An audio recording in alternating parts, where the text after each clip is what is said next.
कपड़े धोने वाली बहू। शादी के पहले से ही विभा को कपड़े धोने का बड़ा शौक था। कभी नल के नीचे तो कभी तालाब के पास। अरे मेरी नीली वाली लुंगी नहीं दिख रही है। विभा की अम्मा, कहाँ रखी है लुंगी? अरे वो तो विभा ने परसों ही धोकर रखी थी आपकी अलमारी में, देखो वहीं होगी। वो ना मैंने आज धो दी, मुझे लगा कि गंदी हो गई होगी। अरे कैसे गंदी हो गई थी? उसे तो मैंने पहना भी नहीं। हे भगवान, इस लड़की के कपड़े धोने की आदत से परेशान हो गया हूँ मैं। जितना तो घर में राशन नहीं आता, उससे कहीं ज्यादा डिटर्जेंट पाउडर का खर्चा है। इसकी शादी करवा दो, शादी जाए अपने घर में ही करे काम, फिर चाहे घर के कपड़े धोने हो या पूरे गांव के।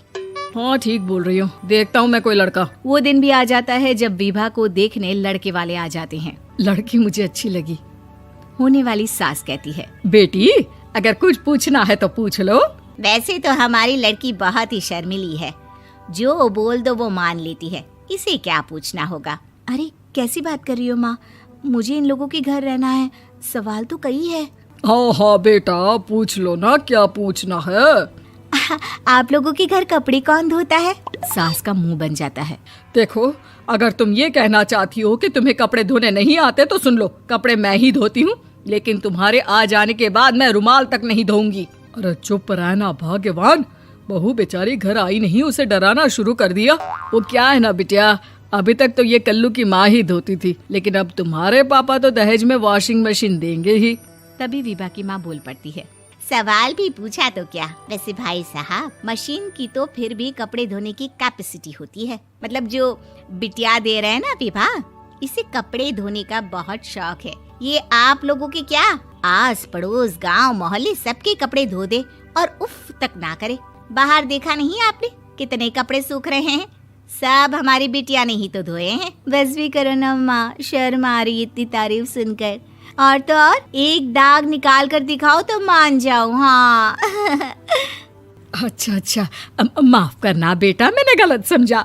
हमें तो रिश्ता बहुत पसंद है। और ऐसे जुड़ जाता है रिश्ता कपड़े धोने का शौक रखने वाली विभा का। उसकी शादी हो जाती है कोयला फैक्ट्री में काम करने वाले कल्लू के साथ। शादी के बाद अचानक विभा चिल्लाती हुई सास के पास आती है। सासू माँ, अरे सासू माँ कहाँ है आप? ये तो धोखा है, धोखा दिया आप लोगों ने मुझे। इसे ससुर के चक्कर के बारे में पता चल गया। अरे तो उसमें तुझे क्यों धोखा मिला है? अरे नल में पानी नहीं आता, कपड़े कैसे कब धुलेंगे? अच्छा, तू पानी नहीं आ रहा उसकी बात कर रही है। तो आपने क्या सोचा? कुछ नहीं। अच्छा, तेरी माँ ने कहा था कि कपड़े धोने का शौक है तुझे, याद आया मुझे। शौक बोलकर कपड़े धोने वाले मेरे जुनून को कम ना आके सासू माँ, कपड़ा धोना मेरा गुरूर है। तभी पति भी वहाँ आ जाता है। अभी मैंने इसे सनी देओल की फिल्म दिखाई है, उसी के डायलॉग मार रही है माँ। अच्छा सुन, साफ साफ बता रही हूँ, पानी सुबह 4 से 6 और शाम को 10 से 12 आता है, समझी? विभा टाइमिंग सुनकर हैरान हो जाती है। ये क्या भूतों का मोहल्ला है? सुबह 4 बजे उठकर कौन कपड़े धोता है? 4 बजे टंकी में पानी जाता है, फिर सारा दिन धोना ना, किसने मना किया?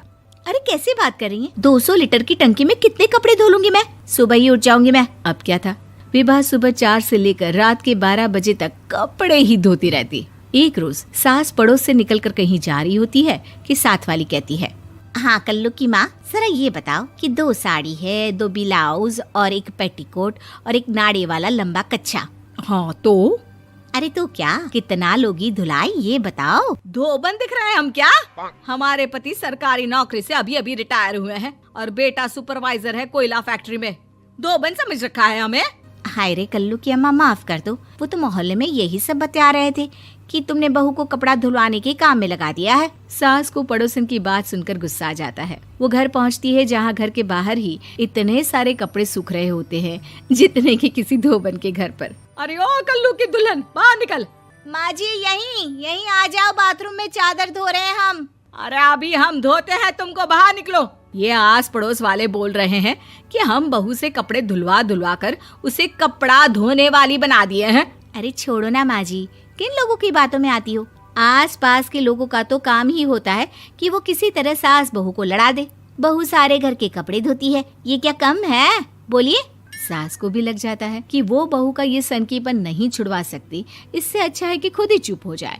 एक रोज सास और बहू मंदिर जाते हैं, जहाँ सास की साड़ी वहाँ खड़ी भीख मांगने वाली से मिलती है। माँ जी क्या बात है, आपकी साड़ी उस भिखारन से कितनी मिल रही है ना? हाँ हाँ, देखो तो दोनों की साड़ी मिल रही है। क्या बात है कल्लू की अम्मा, तुम खुद को तो अफसर की बीवी बताती हो और ऐसी सिंपल सी प्लेन साड़ी पहनकर घूमती हो। सिंपल और प्लेन नहीं है ये साड़ी। तो क्या सोने के धागे से फूल बने हैं?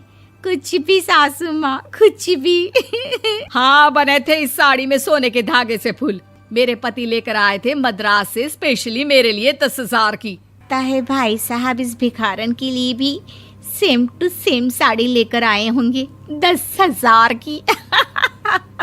सास उस वक्त तो कुछ नहीं कहती, लेकिन बहू के साथ घर आती है और अलमारी से एल्बम निकाल कर लाती है। ये साड़ी देख रही है, ये वही साड़ी है जिसे मैंने अभी पहना था। इस साड़ी में ये जो चमकदार फूल दिख रहे हैं ना, ये सोने के धागों से काढ़े गए हैं। लेकिन तू लोकल वॉशिंग मशीन ब्रश से घिस घिस कर सारे फूलों को निकाल कर साड़ी प्लेन कर दी।